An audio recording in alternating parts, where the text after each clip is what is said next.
आज की इस कहानी का नाम है बीवी का नौकर। यह एक पति पत्नी की कहानी है। इस कहानी को पूरा जरूर पढ़े। प्रियंका, अरे मनोज, क्या हुआ? कितनी देर से तुम्हें चाय बनाने के लिए बोला हुआ है, बनी या नहीं? मनोज, ला रहा हूं, बस 2 मिनट रुको।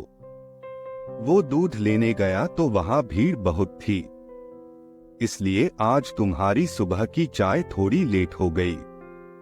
प्रियंका, अच्छा एक काम करो, आज ब्रेकफास्ट में मेरे लिए मटर पोहा और वेज सैंडविच बना देना।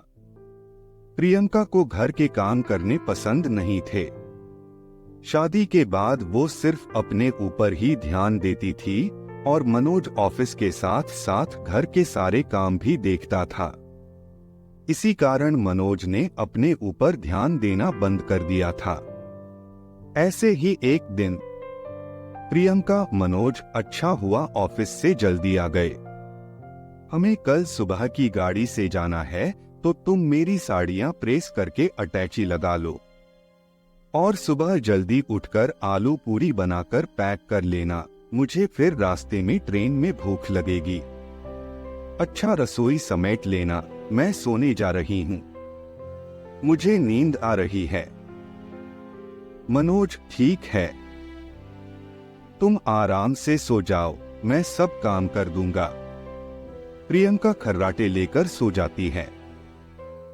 मनोज बेचारा थका हारा सारे घर का काम समेट कर सोता है और अगले दिन सुबह फिर 4 बजे उठकर ट्रेन में ले जाने के लिए खाना बनाकर पैक करता है।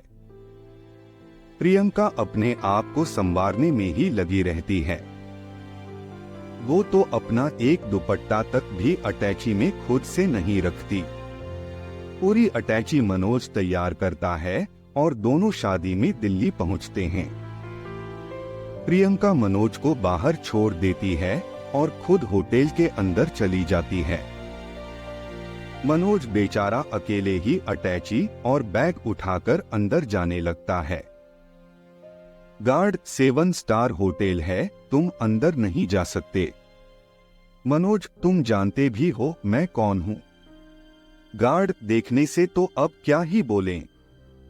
जो भी है, तुम ऐसे अंदर नहीं जाने देंगे, समझे?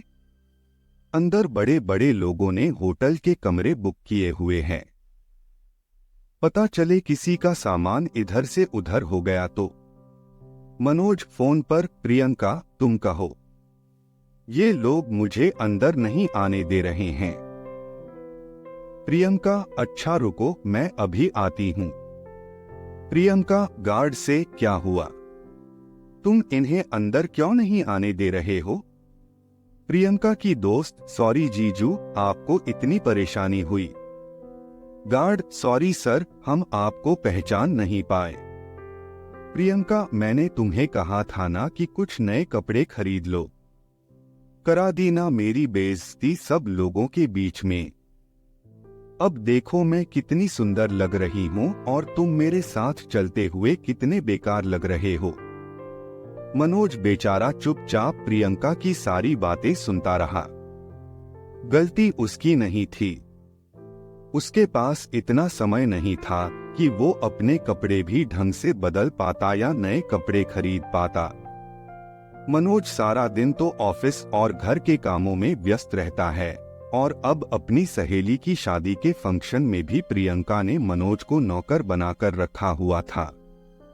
प्रियंका, मनोज, मेरे लिए 1 गिलास पानी ला दो और कुछ खाने को भी लेते आना, मैं तब तक यहाँ चेयर पर बैठी हूँ। प्रियंका की दोस्त, तू तो सही है प्रियंका, तेरा सारा काम तो जीजू कर देते हैं। प्रियंका, वही तो, हस्बैंड को पहले दिन से ही अपने हाथों में रखो तो सही रहता है। तो भी इस बात को गांठ बांध लें, शादी होते ही खुद काम पर मत लग जाना, हस्बैंड से करवाना। प्रियंका की दोस्त, पागल हो रही है क्या? मेरे हस्बैंड तेरे हस्बैंड की तरह नहीं हैं, जो घर के काम करें। वो तो 1 गिलास पानी तक उठाकर नहीं रखते। तू तो बहुत भाग्यशाली है जो तुझे मनोज जीजू जैसा हस्बैंड मिला। बेचारे चुपचाप सारा काम करते रहते हैं और चूं तक नहीं करते। शीतल की शादी के सारे फंक्शन निपट जाते हैं और शादी के बाद मनोज और प्रियंका वापस घर लौट आते हैं। कुछ दिन तक ऐसे ही चलता रहता है। मनोज को कुछ दिनों से बुखार था, पर वो इस बारे में प्रियंका से छुपा रहा था और अचानक एक दिन वो बेहोश हो जाता है। प्रियंका उसे हॉस्पिटल लेकर जाते हैं। डॉक्टर रिपोर्ट के मुताबिक इन्हें काफी दिनों से बुखार है, जो कि अब बहुत बिगड़ गया है और उसने टाइफाइड का रूप ले लिया है। क्या इन्होंने जरूरत से ज्यादा शरीर से काम लिया था? प्रियंका मन में, मैं डॉक्टर से कैसे कहूं कि ऑफिस के साथ सारे घर का काम मनोज अकेले ही करते हैं। मुझसे ये बहुत बड़ी भूल हो गई। मेरी वजह से मनोज की आज ये हालत है। प्रियंका, डॉक्टर, हाँ वो कुछ काम का स्ट्रेस मनोज के ऊपर ज्यादा आ गया था। डॉक्टर, देखिए जो भी है, पर कम से कम मनोज को ठीक होने में कुछ दिन तो लग ही जाएंगे। कुछ दिन हमें इन्हें हॉस्पिटल में ही रखना पड़ेगा। बुखार उतरने के बाद ही हम इनको छुट्टी देंगे। मनोज की सेहत का बहुत ज्यादा ध्यान रखने की जरूरत है और आप तो उनकी पत्नी हैं, तो आपसे बेहतर इनकी देखभाल कोई नहीं कर सकता। प्रियंका की आंखों में आंसू आ जाते हैं। अब वो मनोज का बहुत ध्यान रखने लगी थी। घर का सारा काम करके वो मनोज के लिए हॉस्पिटल में अच्छा खाना, फ्रूट सब तैयार करके ले जाती थी। धीरे धीरे मनोज ठीक होने लगा और उसे छुट्टी मिल जाती है।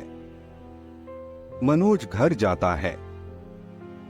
एक सुबह, प्रियंका, मनोज जल्दी उठो, मैंने तुम्हारे लिए बढ़िया सी चाय बनाई है। आज हम दोनों मिलकर एक साथ चाय पिएंगे।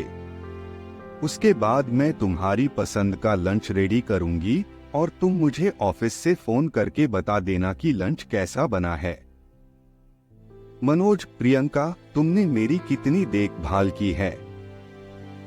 सचमुच तुम्हें पत्नी के रूप में पाकर मैं बहुत खुश हूँ और तुम्हें इतना सारा घर का काम अकेले ही करना पड़ा। अब तो मैं ठीक हो गया हूँ, इसलिए मैं घर का काम फिर से संभाल लूंगा।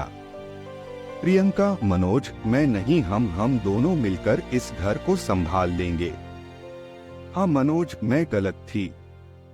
पति पत्नी के रिश्ते में सिर्फ एक को ही जिम्मेदारी नहीं संभालनी होती, बल्कि दोनों बराबर बराबर के हिस्सेदार होते हैं। ये बात मुझे समझ आ गई है। आज की ये खास और मजेदार कहानी आपको कैसी लगी? कमेंट में जरूर बताएं।